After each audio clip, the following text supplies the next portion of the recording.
ஆ வணக்கம், என் பெயர் பி வர்ஷினி. நான் தமிழ் கிளாஸ் டீச்சர். வணக்கம் மாணவர்களே. உங்க ஹாலிடேஸ்ல எப்படி போச்சு?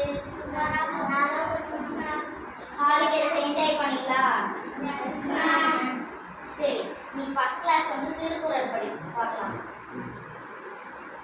கற்க கசடர கற்பவை கற்றபின் நிற்காதது தக. நீங்க படிச்சதை திக்காம மிஸ்டேக் இல்லாம படிக்கணும். கற்பவை கற்றபின் நீங்க படிச்சு முடிச்சதை நிற்காததுக்கு தக. நீங்க படிச்சதை அதை வாழ்க்கைப்படி நடந்துக்கணும். ரிப்பீட் பண்ணீங்களா? கற்க கசடர கற்பவை